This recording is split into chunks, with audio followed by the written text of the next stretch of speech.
is from how close they are and how quickly he's bowling. Some reaction. Catch that? Yes, they do.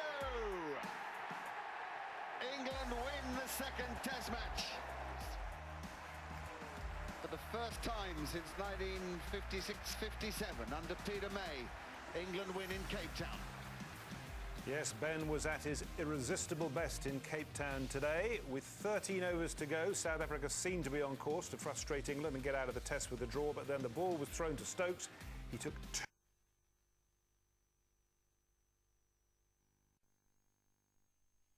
You'd want 11 Ben Stokes. Now, you played with the great Ian Botham towards the end of his career, but you were part of a dressing room that still had a bit of the Botham aura about it. I'm going to give you some stats here. Stokes, 60 Test matches, 3,787 runs at 35 and 139 wickets at 33, 62 catches. Botham, 102 Test matches, but obviously Ben has got power to add to his 60.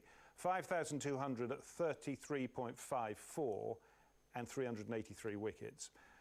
Is it possible to compare the two or make a judgment as who is the more valuable to cricket? No, I don't think it is, because the game's change. You know, Botham in that era was as good as there's ever been. Currently, Stokes, you'd say, is the best all-rounder in world cricket. Now, you can look at the end when Stokes finally calls it a day and compare stats, but I'm more looking at the impact you have in that team in the era you play. So when Sir Ian was in his pomp, there was no better cricketer.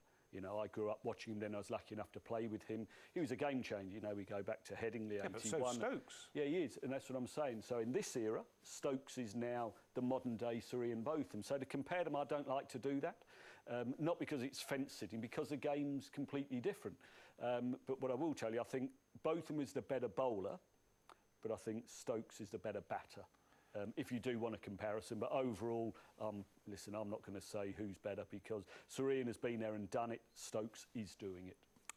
Has the game really changed that much? It's still played over 22 yards, 3 bits of wood either end, one ball, 5 3/4 ounces made of leather and cork. Has it changed that much? No, look, you're probably right.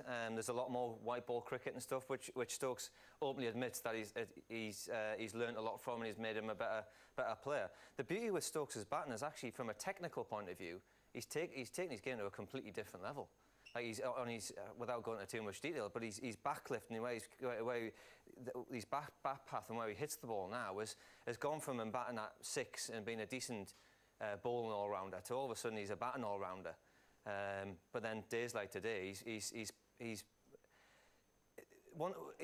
bowled beautifully. But the best thing that anyone can say to anybody, and I would love to have somebody to say this to me, but they never will, is that you can throw the ball to somebody and you'll know he'll give 100% non-stop all the time, and he'll win games for you. And that's credit to him, all the hard work that he's put in. And that's what he has magic spells. You know, South Africa were almost building a wall, weren't they, towards the end? And then he's come onto bowling and he's just smashed that wall down. And that's why England got over the line with 8 and a bit overs to go.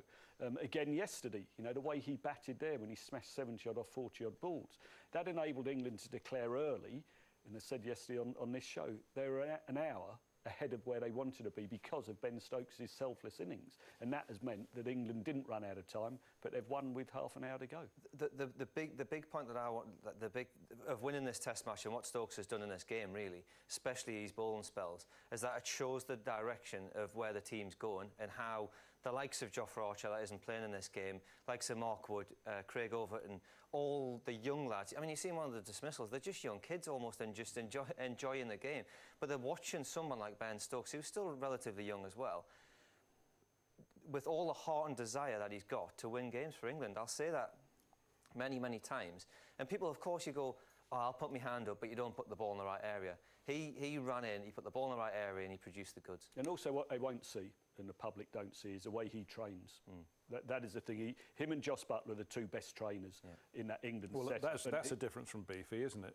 Well, he used to train and rehydrate differently. But Stokes puts in the hard yards. It's not just talent. It's hard work, dedication, doing a real hard practice.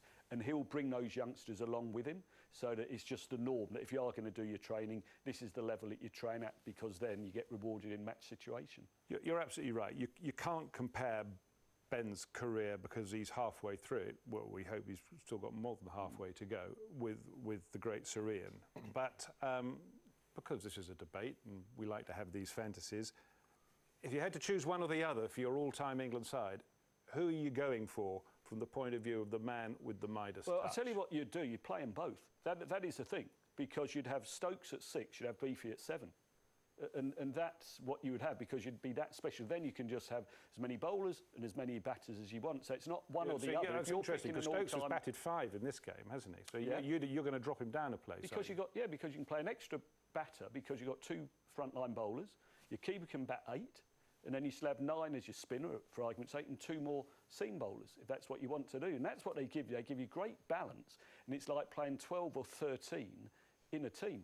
Has Ben always had the Midas touch, that ability to do something outrageous and ridiculous and suddenly just light up a game? I think when he was a young kid, he didn't always have the professionalism, and he certainly worked on that. He's always had the skill and the ability.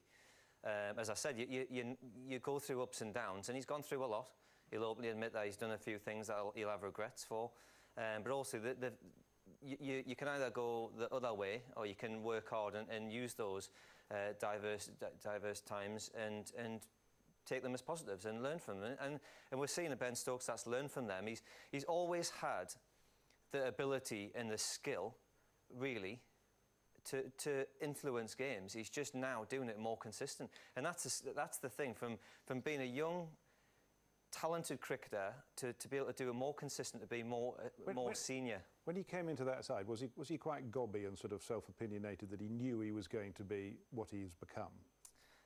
Or was he quite humble even in those days? Because no, he's now very humble. Did he not get sent back from a England Lions tour? Yeah, punching a locker, I think it was. No, he was sent back from a Lions tour, I think, for maybe having 1 or 2 drinks. Yeah, well, that's what I mean. So then he punched the locker in the West Indies, didn't he, when he got out? So, I mean, he's had his ups and downs. But he learns. Yeah. You know, he's learned a lot of the tough lessons that he's had. But going back to him and Botham, they both have massive self-belief in their own ability. It rubs off on their teammates as well. So he carries people with him, Ben Stokes, because he is never, ever beaten until it's impossible to win. Today, it was looking as though it may be a draw, and then all of a sudden he's blown them away and we've won. Well, let's talk about the day and how it unfurled. An extraordinary day's Test cricket, because England just kept running into these roadblocks of South African batsmen, who, it has to be said, did a terrific job. And there were 1 or 2 there who will stand out in dispatches. Milan probably chief amongst them for holding England up. But then, of course, there were some fairly average shots with some terrible balls getting wickets which should never have got wickets. Yeah, and that's the problem. So Van der Dusen and Milan